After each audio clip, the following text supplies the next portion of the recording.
Time's up, Admiral. Here it comes. Chevron 1, loaded. For my ally is the Force, and the powerful ally it is. Life creates it, makes it grow. You failed, Your Highness. I am a Jedi, like my father before me.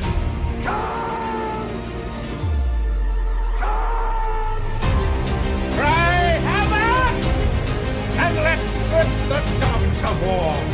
Chevron 2 is loaded. Conan, what is best in life? Crush your enemies, see them driven before you, to hear the lamentation of your women. It's all in the reflexes. I'll also say that you're heavy into martial arts, Tai Chi and all that killer stuff. I suppose we have to register you as a lethal weapon. Chevron 3 encoded. And somebody ought to belt you in the mouth. But I won't. I won't. The hell I will. Chevron 4 encoded. Do you expect me to talk? No, Mr. Bond, I expect you to die. Chevron 5 encoded. You take the blue pill. The story ends. You wake up in your bed and believe whatever you want to. You take the red pill. You stay in Wonderland. And I show you how deep the rabbit hole goes. Chevron 6 encoded. Now, come on, you can, little boy. Great Scott. Back off, man. I'm a scientist. You shall not pass! I thought I'd die fighting side by side with Al. What about side by side with a friend? A day may come when the courage of men fails, when we forsake our friends and break all bonds of fellowship. But it is not this day.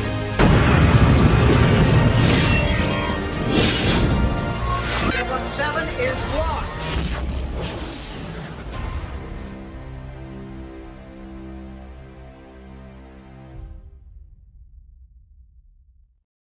Hail and howdy, everybody. Welcome back to another Saturday Night Drive-In where we take a break from all the nonsense and talk movies. And today, the break, huh?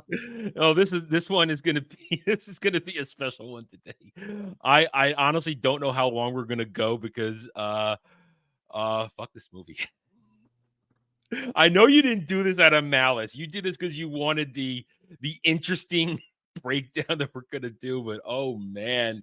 Anyway, we're happy to have you all here across both our channels. Jed, how you doing today? Oh, I'm doing great. Yes, my motivation was not malice for it, but it does feel like a little bit of vindication. It does feel like a little bit of revenge, but that was a secondary motivation. And I feel like we're finally starting to get even for the golden child. So listen, all I know is that Rachel is as pissed as you as I am for this. She is. She is not happy with me. Now she and I are on the same side of this kind of thing. Why did you do this to us? Why? This movie. Anyway, it legitimately gave her a headache. So yeah, I'm not in good graces right now. I just was sitting there like this whole time. Well, listen, and Jed will confirm as we go along because we'll talk about it as we get to the points. I purposefully was messaging Jed while I was watching this movie because I wanted him to know at certain moments of this when I realized this is happening. This is happening, and Jed can confirm that I was like... He predicted every twist in the movie. I was actually quite impressed. Because it's just like, it's right there in front of me. It's like, oh, yo, and I'll walk you through it when we go through it. Anyway, but how are you doing, Jed, otherwise? You all right? Yeah, I'm doing great. Plenty of bad content to talk about, to laugh about that we'll get into tomorrow, but some good content. I have some exciting writing stuff that's coming up right now. So the news might come out in the next month or two. So we'll see how that goes. But yeah, very excellent. I'm privy to it, and it is some cool stuff, guys. So I look forward to those announcements. Either way, hell and howdy, everybody across both the chats. Hit that like button, subscribe to the channels if you have not. And we hope you enjoy the rest of the show, whether watching now live or on the replay. Okay, so Ethan Hawke, Predestination. Jed, why don't you start us off? All right, I do need to start this conversation off with the disclaimer. Yeah. This is not a good movie. I'd never thought it was. I did remember enjoying it slightly more than this, but that was like a decade ago. So, you know, my tastes have changed, and I've recognize things that I wouldn't otherwise have. But I do enjoy this film, not from a like I actually think it's secretly good or anything like that. It is just a matter of, man, this is bad, and like point and laugh at it because it falls in a lot of the writing mistakes of time travel and stuff like that. Way too much setup with very little payoff.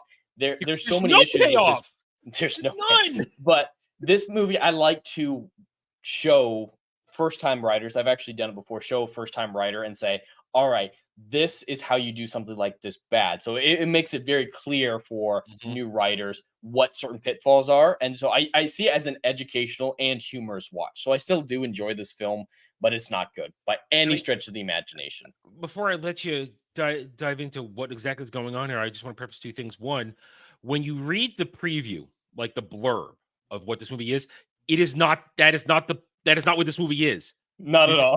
This is not chasing down some temporal terrorist. It isn't.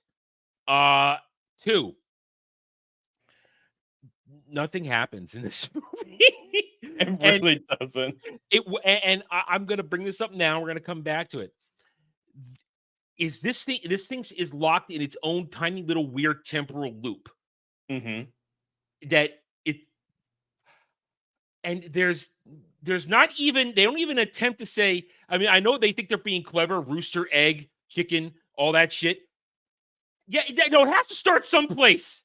It can't, this isn't the Force using the midichlorians to make Anakin be born to deal with something where we have science fiction fantasy where we're dealing with a thing, and I'm bringing it up specifically because it's acolyte bullshit going on right now. It's so people can understand that it's relevant. This isn't that, because that's what I was thinking when I was watching this. I'm thinking, wow, this is actually a little bit relevant considering the conversations going on with Force Immaculate Conception. Pride Month too. Yeah. So, oh my God. Listen, here's the thing. It's not so much pride. Listen, a Hermie ain't so much pride. It's a biological thing. Yeah, but people can co-opt it into pride. It is a biological abnormality. An abnormality. It is. But it's just the whole thing is, this is degeneracy. This movie is goddamn degeneracy on parade. Oh my! I'm going to make a joke towards the end of it. Well, I do want to preface something that Adam will get, and we'll get it.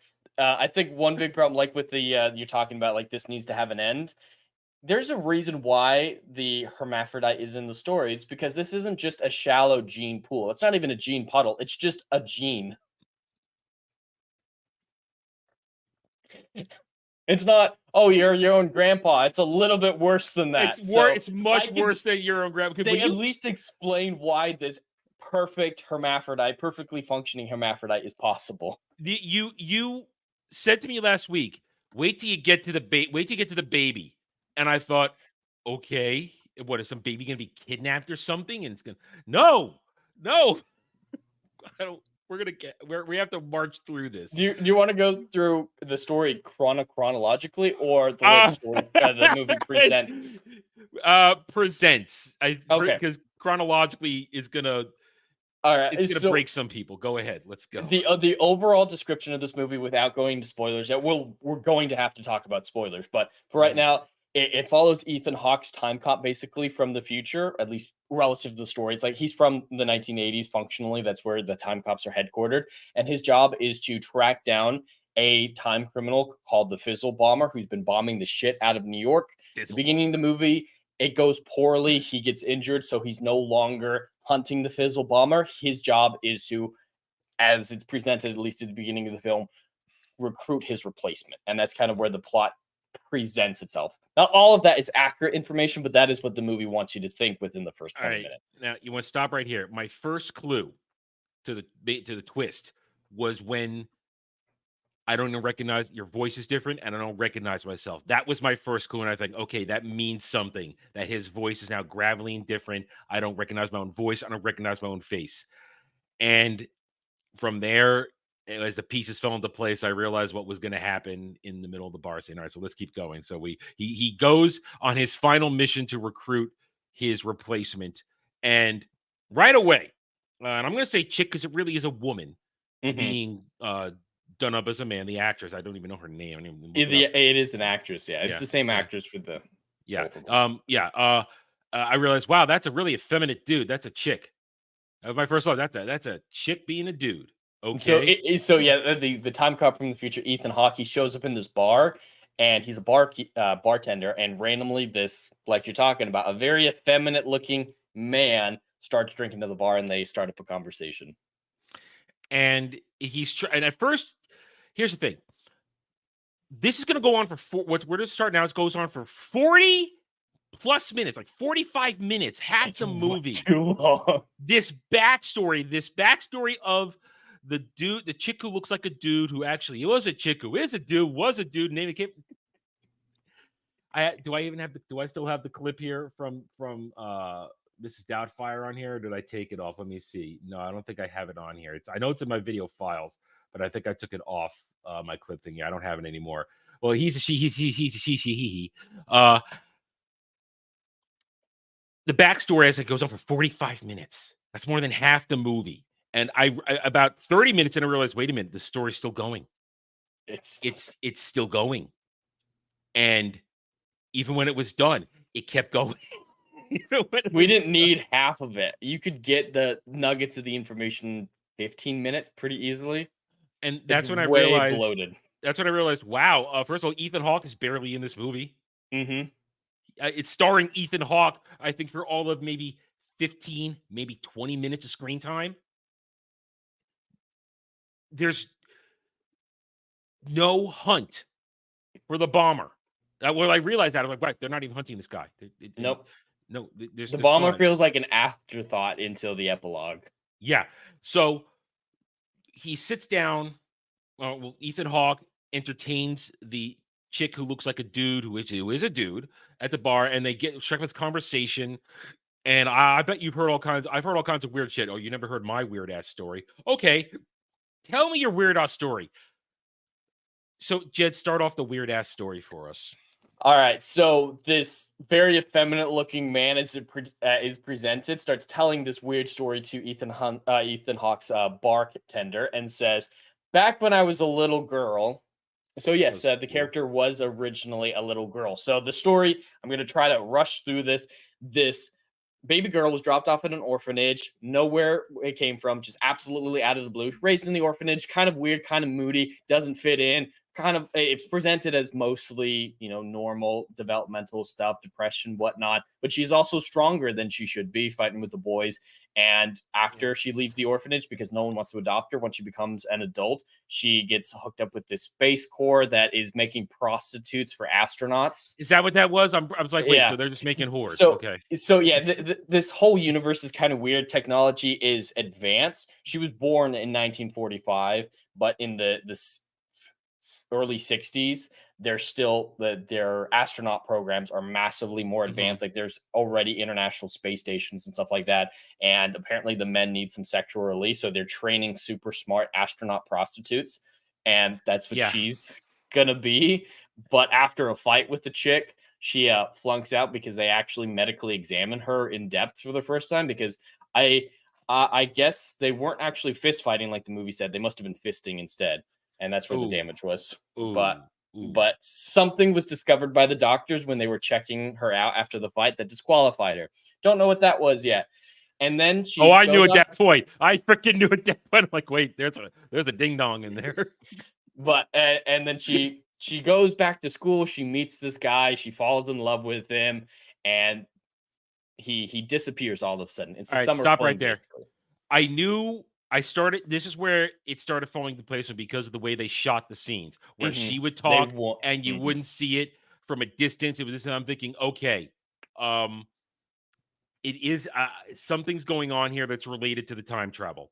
Yes. They don't want you to know who her boyfriend was. And my thought is, okay, it is the Fizzle Bomber. Well, of course I'm right, but I was right for the wrong reasons at that point. And then then she gets knocked up by after the guy disappears, and he's vanished. She finds knocked up, and then she's like, "Oh, I'm gonna be a single mom. It's a purpose. It's gonna be great." And here's where I started. This is where the pieces exactly fell into place right before the reveal. She says, "I'm gonna name her Jane." That's the main chick's name, the one who grew up in the orphanage and whatnot, yeah. and became a man somehow eventually. Because she just got revealed that she was a Hermie, and we were saying hermaphrodite. I'm being kind here. And she says, I'm going to name her Jane. And then, I said, I said this to Jed. I said, 39 minutes, 50 seconds. She's going to be her own mom. And then it gets worse though. So yeah, she has this baby from the mystery man, and for some reason, having this baby, apparently her uterus was underdeveloped, but just barely developed enough to have a baby, even though she's like 20 or 22, like early 20s. She's in her 20s. She's in her 20s. Yeah. For some reason, giving birth rips apart her insides to the point where the doctors have to take out her uterus, her ovaries, and whatnot. And while they're doing that, they find a fully functioning set of male genitalia and organs and everything in there too. So while they're saving her life, they flush out her feminine organs and bring her male organs. They perform a hysterectomy, and they start reconstructing, they say, urinary tract for the male part, and they spend the next couple of years basically doing essentially late 20th century surgery on this now chick who is a dude. And listen, that's what hermaphrodite is. You have all this stuff. So I wasn't thinking agenda or it I wasn't thinking any. And they do explain it, like I was saying, the gene pool joke. When you do something like that, you're bound to have some fucked up abnormality. So like it isn't from a woke perspective. I wouldn't call this a woke. No, it's not woke. It's just a bad idea. Is what it is. It's just a bad idea. So as she's going through the surgery, I'm thinking, oh, now she's a dude. Okay, this. And then 20 minutes later, at 1 hour, I messaged Jed again. As the guy says, now John says to Ethan Hawke, who hasn't given a name yet, says to Ethan Hawke, I just got the news. I'm fully functional. I'm not shooting blanks. Then I said, fucker, he's his own mom and his own dad. And I really, this is degenerate shit. Because then Ethan Hawke says, because now John, who was Jane, is saying, the dude who knocked me up and my baby stone ruined my life. Ruined my life. It is terrible as that. And now Ethan Hawke says, what if I could make sure you could visit vengeance upon this man for ruining your life? Yes. We'll skip over the crap dialogue that they get to that point. Really bad dialogue. And they go back in time, and we get information dump on how time travel works, which isn't necessarily bad. It's just lame. Yeah. It's not a bad mechanic. It's not. Just presented poorly. Yeah. And they go back to 1963. Yep. 4? 3 or 4. And that's when she's at college, right before she's, because we'd seen the flashback. Mm-hmm. We'd seen the flashback. She bumps into it, and there he is with the hat, everything, and I realize, oh, here it comes. And then they bump into each other, and here it plays out the scene from both perspectives that we'd already gotten when she met her mystery man who had the $100 bills that we saw Ethan Hawke give to him. And everything falls into place right here for me, as Jed can confirm with my messages. As I said that, and then I said, Ethan Hawke's them. Ethan Hawke it's this weird degenerate time of where John falls in love with this guy. I don't even have the word. He falls in love with himself. So yes. So there's the 20-year-old girl in 1963, but in the future she becomes a man, right? Because she gives birth and fucks up, her male genitalia comes out, and then he goes back in time to kill the baby daddy. Turns out he's the baby daddy. So the lady who becomes a man comes back from the future to fall in love with the lady version of himself. They get together and knock her up. So, that baby who, as Adam has already revealed, is Jane. So the main character in all this, Jane, isn't just her own mother, isn't just her own father. She is her own father, mother, great-grandfather, Everything. great-grandmother, everything. Everything. That's where my joke comes in. This isn't a gene pool. It's not even a gene puddle. It's just a gene. It's just one person using time travel and sex change to create themselves. And right after that, while they're getting together and having their this is degeneracy. Oh, and he's straight up in love with her. John, the future version. Love of at her, first sight. Love at first sight. He's legitimately in love with himself. I mean, listen. There are times, certain point in the day, where I'm in love with my hand, but it ends there. You wouldn't make a baby. Yeah, nothing's gonna happen. And while they're spending a year together, or maybe just 9 months, I don't know. It's like a year, 4. Yeah, they comes back in 64.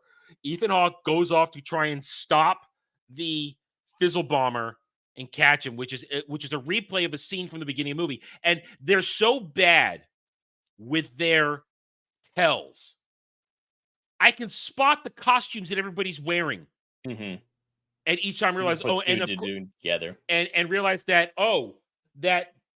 and to the beginning of the movie starts off with Ethan Hawke failing to, what we know is Ethan Hawke's character, failing to stop the Fizzle Bomber as the Fizzle Bomber catches him off guard. And it ends up with a partially contained explosion, but just enough fire gets out that disfigures him and burns him up. And you can see in the beginning, and it's reconfirmed, that it's actually the actress who's playing the dude as Ethan Hawke. You could see it through the makeup. And the scene plays out, and you realize it plays out again here. Ethan Hawke tries to stop the Fizzle Bomber, who seems to know every move he's going to make when they're fighting. Enough to catch his fist. Literally catch his fist. It all comes together as you realize Ethan Hawke comes upon the burned body, pushes the time travel mechanic device things that his old self can teleport out there, and you realize, oh, yeah, Ethan Hawke is John Jane. And once again, I can confirm, I send the message at the timestamp when I'm watching it, when I figured it out, right before it happens, and it's just I think he was even gay for himself later. I just think he comes back to 64. If I feel like I'm rambling, guys, because my brain doesn't want to comprehend the illogic of all of this. Mm-hmm. Because I believe in, when I do time travel rules, I use a combination of regular stuff and time cop time travel. I like time cop time travel rules. Same matter cannot occupy the same space at the same time, otherwise you cause an entropic cascade effect or paradox. This is a walking paradox right here. They even call it a paradox in the movie. Yeah, I know. It's a walking paradox. It should not be possible. Time should just collapse on itself. Entropy should be in effect here. And the fact that he can touch himself and do himself and impregnate himself. But you have to, this is my brain is still 24 hours later. I'm still trying to cope with this. Not even 24 hours later. It's not even been 24 hours since I watched this thing. I am still trying to cope with how retardedly illogical this is. And so Ethan Hawke, after failing to stop the Fizzle Bomber and making sure that the loop keeps going, goes back to 64 to the moment where Jane said her boyfriend leaves her and never comes back. And now everybody gets the reveals. And Ethan Hawke saying, I loved her too. You've now discovered who you are and who she is, but are you ready to find out who I am? That's actual dialogue. I know. And you got to take over. I got to collect myself again. No, that's the entertaining part. What should you try? Laughing too hard, I'm dying. So, all right. So now it's like I've made you my replacement so that the loop keeps going, because now you have to take over for me trying to stop the Fizzle Bomber because I failed. But at this point, you're watching this movie. It's an endless loop. It just keeps going. And there is a scene that was in there. Robertson is the leader of this time travel organization. He tried to recruit Jane back in the day. He's Ethan Hawke's boss, and all this was to get John into the Time Cop organization. But Robertson and Ethan Hawke end up in the hospital after the baby's born, and Ethan Hawke is the one who kidnapped the baby and Kidnaps himself, takes baby Jane back in time to 1945 and drops her off at the orphanage to start it all. So it is an actual loop. Yeah. Baby grows up, becomes a woman. Male version of herself from the future comes back, impregnates her, and then a further male version of herself from the distant future comes back to kidnap baby her and take her back to the past to start it. You have to wonder how many times has this happened? I was asking myself this: this loop? How long has it been going on? Because now we're going to get the next reveal that Jed can confirm. We get a little bit farther down the road when you're talking to Robinson. When Robinson drops the reveal, you are the best possible version of a time cop because you have nothing. You are nothing. You are just yourself. Mm-hmm. And the Fizzle Bomber is the whole reason we do this. And as soon as he said that, I sent him the timestamp to Jed and I said, motherfucker is the Fizzle Bomber. Because Robinson wants us to keep going so that he has a reason to exist. So that this degenerate time loop is allowed to persist so the time agency can continue to exist. The time cops help make this degenerate circle happen just to make the Fizzle Bomber, who is Ethan Hawke, so they have the reason for their creation can exist. So yes. The time cops exist because of the Fizzle Bomber, but the time cops are the ones who help make the Fizzle Bomber. And Ethan Hawke as John never actually does anything. He just keeps chasing himself. Never actually doing any other cases. He just works on the Fizzle Bomber so that the Fizzle Bomber can continue to exist in this loop and never stop the loop, because they well know that the more loops he does as John into Ethan Hawke, he gets mentally unstable. Yeah, the time travel mechanics, it messes with your brain. He said it's the onset of dementia if you use the time machine too often. And they specifically give him his violin case, which is the time travel device. We never see inside it. So it malfunctions and doesn't decommission, so that he can just keep going over and over again, keep looping. And because he gets mentally destabilized, he thinks that by killing people as the Fizzle Bomber, he's saving lives in the future. He even keeps a scrapbook when Ethan Hawke puts it all together himself later on and goes to confront him and finds himself. And you realize it's him because we'd already seen the Fizzle Bomber wearing his, I guess, rappy wig and beard. Yeah, and this outfit that looks like a delivery guy outfit. And so you realize the whole thing here, and he during that conversation, crazy older Ethan Hawke, and I'm just calling him Ethan Hawke because at this point I'm just going to call him that because he never. It's too confusing to say John. Yeah. So older Fizzle Bomber Ethan Hawke is completely off his fucking rocker. Is trying to convince Ethan Hawke, who is still somewhat sane, that they have to keep doing this because it's about saving lives, and you're going to become me. I'm going to tell you all the horrible things that you're going to do before you get to me that's going to make you want to do it. Or he tries to. And at one point he even says, I still love you.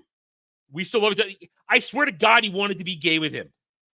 He wanted to be, not only did he want to be like hetero with his girl version of them, Jane version, but I swear to God, at that point, he was ready to be full on gay with himself. Well, I mean, I swear to God. Girl version of him was attracted to men, so that desire is still there. I guess. I mean, listen, yeah, he really does go both ways. Yeah. He really does go both ways. And it's just. But after all this, for the people who hadn't picked up on all of this, like Adam had, they do the big Ethan Hawke is actually Jane John reveal by having him stand up with his shirt off, and he's got the gender surgery scars all over his chest. That's how they reveal it.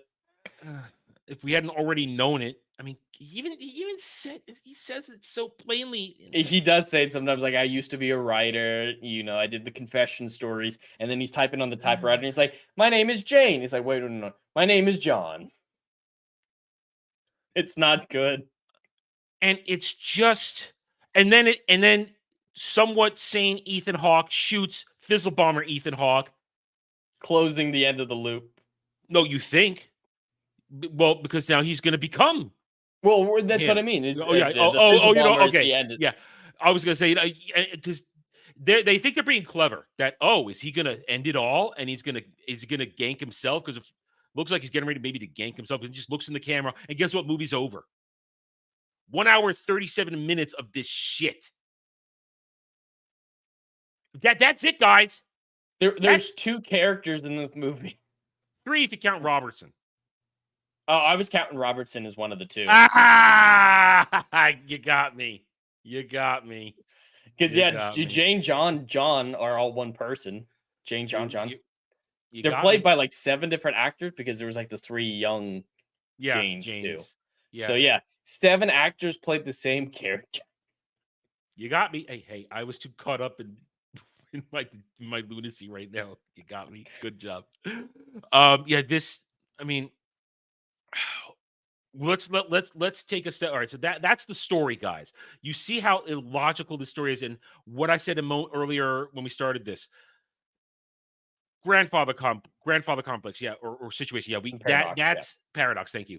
Oh, yeah, they love the song. I'm my own grandpa. They play that like 1,000 times in the movie. But there has to be a starting point somewhere. Logic would dictate that, but the movie says very clearly it's a self-generating and perpetuating predestination paradox. But it has to start somewhere. But it doesn't. Because it's as though this thing has always existed to create the Fizzle Bomber, to create the time agency. And that is just the laziest goddamn storytelling. It's as though, we have our idea, but let's just have the idea and no explanation for the idea. No backstory, no lore, no world building, nothing. Yeah, there were so many. There's, like we said, the time travel mechanics are fine enough. There are interesting ideas in this movie, but it's drowned out by the 50 minutes of goddamn backstory of how this woman became a man. And then knocked herself up. And here I am thinking, as I said, 40 minutes, 55 minutes, an hour, thinking, where's the hunt for the bomber? And then, of course, the realization in that moment, he is the bomber. There is no hunt. There is no chase. I was promised in the preview blurbs a time-traveling romp hunting a terrorist. No, this is just some weird, degenerate, borderline snuff film porno. I mean, there's no sex in the movie. Well, it's understood. Yeah, it's implied sex. It's implied. I mean, getting away from the story because we told the story. We can't. It took us half an hour just to describe the plot to everyone, so we can have a foundation of a discussion. Yeah. What purpose does this movie serve? What story is it trying to tell? That's my question here. I don't have an answer. Do you? I think the directors just thought they were really smart and pseudo-intellectual, so just wanted to prove how smart they were. So they're like, ooh, Nolan's popular right now. His movies are complicated, and let's make something super complicated, but it doesn't mean anything. Can we blame Nolan for this? Nolan being successful? All the greatest directors have bad copy, so I guess you could to a certain extent. Nolan being successful at fucking with your brain creates a bunch of copycats who are just successful at pissing you off with a lame ass attempt. Because listen, I think when I go through all the Nolan movies I've seen, the only one that I am marginally entertained by, because I'm not a Nolan guy, not a big fan, was what is it with Jackman and that's Prestige. Prestige, thank you. I think that's the best one, but Inception is my favorite. Prestige had a really good twist ending at the end. It had a really good twist ending that makes sense.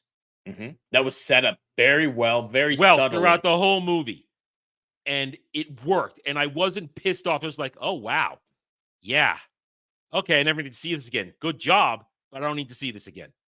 But This I'm a big fan of Nolan, and I really like the way he thinks. Oh, Even I'm- Tenet, which people hate on. I don't know if you've seen Tenet. There No, I are haven't seen issues Tenet. with Tenet, but Yeah. it still makes sense, and it's really cool puzzle to solve. I respect Nolan for what he does, that he's unique and that he has mastered this particular craft of art and storytelling in cinema.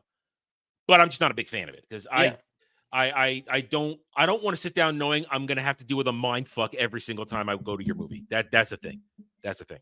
But this Predestination, the mind fuck is a troll. It is. It's like M. Night Shyamalan troll. It's like, oh, what the twist? It's like, no, this isn't a twist. This is degenerate and stupid. And it makes no sense. And you didn't actually tell a story. You gave the entire movie just a backstory. It's just a backstory of nothing. We don't even know if this time agency is actually successful. Like the chat's talking about right now, it could just be a government agency that just wants to keep its money flow going. We don't know if they actually even do anything. We don't ever see, except for Robertson, we see nobody else time traveling. He says at one point there were 11 time cops. Now that was a little ludicrous to me. A whole agency and just 11 cops. We never see them. It does seem like they're pretty new. I mean, 1985 was the invention of time travel, so I get the impression that it's a very new agency. Still, it's just it feels as though we never get any world building as to what this agency actually accomplishes. There's zero world building. It's just this little fucked up time loop, is what it is.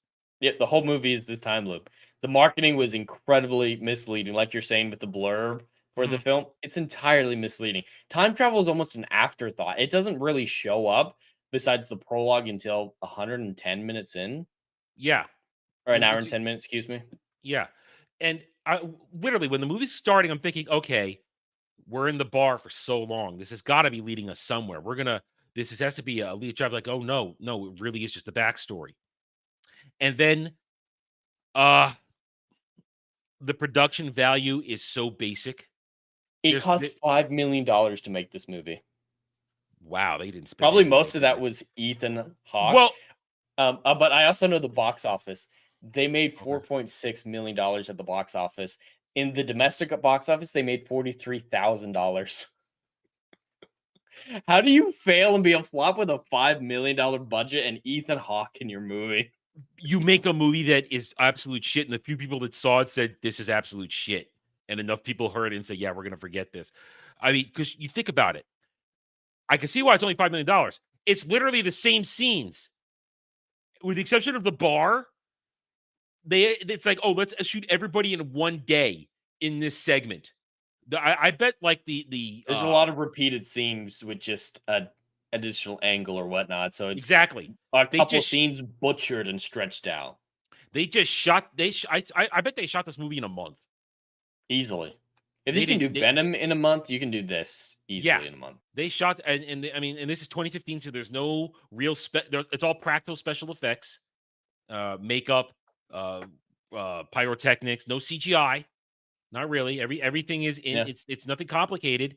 How was the Darth Vader makeup? Sticky looking. Sticky. And I could see it was John Jane in there the second time around when they zoomed the camera out enough. When Ethan Hawke goes back and reveals that he's the one that pushes the violin case close to her. That's why. Oh yeah, I could see that's her now. But there's no cast. There's, as you said, the main character is played by 7 different people. All the extras are extras. And then there's Ethan Hawke and the dude who played Robinson, who I'm familiar with from other movies. That's kind of Robertson's good. Yeah, the actor. Yeah, but that's it. There's no cast to speak of. There's no settings to speak of. It's the same couple of scenes over and over again. There's no soundtrack to speak of except for this retarded song they keep playing. There's no soundtrack. I'm my own grandpa. That's half the music there. I ask again, what did this movie accomplish? What story is it trying to tell? What is its purpose? If it came out today, I would say it was trying to say, hey, you can be trans. I don't think definitely. that's what the movie was trying to say. No. This is a legitimate hermaphrodite, so it's not a trans situation. This is it was filmed in 2014 or released in 2015. Trump isn't even elected yet. He's running, but he's not elected yet. So nobody's brains are broken in Hollywood. They're in the mocking phases. So this has none of the wokeism existed, but it was still It's still niche. It was hiding in plain sight still. It was hiding in the shadows, pulling the strings. A lot of the things that would become woke over the next 3 years, over into 2018, 17, 18, 19, that shit was being put into play. But the agenda wasn't obvious yet. So this isn't I agree with you, Jed. This is not an agenda-driven movie. It's just stupid. It's really bad. It's really, really bad. And also, Ethan Hawke, who was a good actor, plenty of stuff. I've seen him go all the way back to the space movie thing he did was with a kid with what's his name? Shit, just lost his name. He's dead now. And he's got the brother. Oh fuck. Anyway, no clue. It's a movie. It's a kids movie where they build a spaceship and they go off and meet some aliens that we're covering it. It's Legados will probably drop the name in a second. My brain is tapping out. I mean, this movie is sapped all my will to think critically at this point. But he was a child actor then, and it's a good movie. And he's been in plenty of other good movies. Even Gattaca, which I thought was a meh movie, he was even decent in that. This he walked in and phoned this shit in. Oh, absolutely. He didn't give a shit with porn stash and everything. Didn't give a shit. And who directed this? I didn't even. I was two brothers. Oh God! So they share a retarded brain, huh? They share a little DNA, so they thought everyone should. Yeah. Anyway, the directors are the Spyrig brothers. Well, this is probably the last thing they freaking did. Not a whole lot of stuff to their names, like Daybreakers. They were did a movie called Winchester a couple years ago. Not the Jigsaw. They did one of the Jigsaw movies. Not a whole lot of good ratings for most of them. Predestination is their highest rated film. It looks like that does not say a lot. Oh, its Rotten Tomato score is pretty high. All right, what is it? Do you have it? Yeah. Let me just right here. I mean, do you want me to bring it up? Thank you, Dash. Explorers. Thank you, Explorers. It's a good little cult classic from the 80s. Very weird. All right, let's look at this. We rarely go to other screens on this show, guys. Enjoy it. Out of 10,000, that's a lot. High. The critics, they're jerking themselves off thinking this is artsy fartsy shit. People liking it. Didn't make any money though, so no accounting for taste. I guess that's really. This movie is horrible.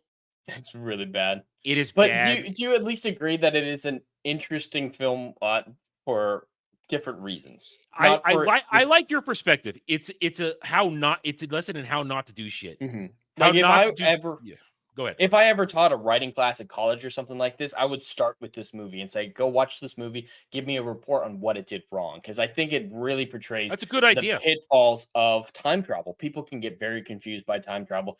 Just be weird for weird's sake. Setup and payoff is terrible in this movie. Like, it would legitimately be where I'd start with my students. Because I think there's some value to see in that. It's value as what not to do. You are absolutely right. I agree with you completely. This is not how you do time travel. I take Dragon Ball Z rules over this shit. You know how much I hate Dragon Ball Z time travel rules, which the MCU employed. This is not how you do time travel. This is not how you tell a story. You do not spend 45, 50 minutes on a backstory and then reveal that the backstory is the whole movie that doesn't actually service a real plot. There is no plot. There is no actual chase of the Fizzle Bomber. There is no real Fizzle Bomber. It's this one person, this degenerate creature that exists. And like we said, this isn't a movie created for agenda. This is somebody, and I'm going to go with what you said before. This is somebody trying to be Nolan.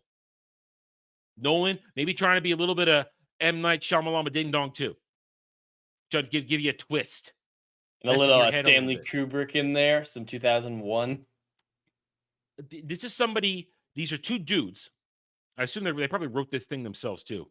Mhm. These Yeah, two wrote and dudes directed. who probably got told for some reason whatsoever that, oh, you're really great at this in your little corner wherever you were. Let's smooth talk somebody into giving us $5 million. Let's somehow sucker Ethan Hawke into being in this movie. And we're so clever, people are going to love our artsy-fartsy bullshit. We're going to get praised at Cannes or Sundance and all this crap for our artsy movie where we didn't really tell a story, but don't you love how we created this interesting thing where a man has his own everything? No. That's not storytelling. That's self-indulgence. That's thinking, that's making something for yourself and not actually making it to entertain. This is not made to entertain anybody. It's made to be indulgent for your weird ideas and to basically get what you are going to assume is backpats from people who are equally as uncreative. Man, fuck this movie, dude. This is a dreadful movie. And it's not I'm screaming out of my mind movie. It's, as I said, it's because this is the perfect example of everything that's wrong with modern Hollywood. Everything. From writing to bland production values to basically shit acting and no purpose except to, I was gonna say something very, very crude. To indulge yourself. Mhm. Indulge yourself. So I Would you have bang nothing. Jane? Real Jane? Mhm. Like real Jane. The original actress. Jane. Well, Well, the actress, she's cute enough. I mean, from what I heard, it seems like she's the one actor that people thought did a decent job as Jane. As John, Yeah. not so much. As John, no. As Jane, like the actual actress, when you think she's just a woman, yeah, she's cute enough. I wouldn't. Yeah, she does an okay job. Yeah, she's okay. She's had no career after this movie. This movie pretty Oh much well, I killed her career. wonder why. Wonder why. And Ethan Hawke, he can shrug this shit off. He went on to do. He's done other shit since 2015. He's Ethan freaking Hawke. Yeah, I think they're even doing Gattaca 2. I think I heard recently that I think I heard Gattaca 2 might be in the works, which got all that movie was crap too. Previous version of this show, I reviewed it. I thought it was crap. I didn't like it. But this to the dustbin of time as a movie. But for your purposes, like your idea, example of what not to do. Mhm. What not to do. All right, so you're saying you don't want to add this to the intro for Drive-In? You're not gonna put this on your shelf behind you? You're not gonna have your mom watch it? I doubt you can even find this for sale on Amazon. I was lucky. I don't know where you found it, but it's on for free on Tubi. You don't even need an account to watch it on there. This is a and the last thing I said to Jed, this was a waste of time for a movie. It's a waste of time. But for Jed's real point for this, and I acknowledge you why you do this, that this is a learning. This movie is perfect as a module of this is not how you do it from A to B, A to Z. Sorry, A to Z. Anyway, all right. Jed. A to Z. All right. I got nothing left to say. There's not much to say with this movie. As soon as you exhaust the plot speaks for itself and saying this is just bananas. So it's bad. But yeah, pretty much every level of this film has issues. The dialogue is really, really bad. I can't think of anything to praise this film unless it's that perspective that we've talked about is I see value in understanding its mistakes. But it is also fun as a form of war crimes against your friends and family. You're lucky. I'm going to be nice to us next week. Okay, you're very lucky that I've decided I to be nice don't know to what us. we're gonna watch, but yeah, I have done some damage in my home with this movies. Anyway, all right, Jed, it's your week. You get to score it first. I don't even know if there's a point in scoring this. I gave it a score. I do have a score. Is it better than some of the other modern crap like Rings of Power and shit like that? At least there's no hate in the movie, so I guess it gets some over Rings of Power. So I don't know, a 1.5. 1.5 for you. I give it a solid 1. It's solid 1 because listen, it gets a 1 because the chat, our viewers, our subscribers, they got to watch me suffer today. They got to watch me lose That is my worth mind just a all the little bit. points. So it gets the point for that. And listen, hey, we got 50 minutes out of this. I thought we were going to get 30 minutes out of this. We got 50 minutes today. Well, half of it was just telling the I chat what know. happened. Which normally we don't do. Normally we jump No. around. We don't know. Well, we expect the chat to have seen the movie Yeah. this time, or at least have an understanding of it. This one, we just can't assume that. Yeah.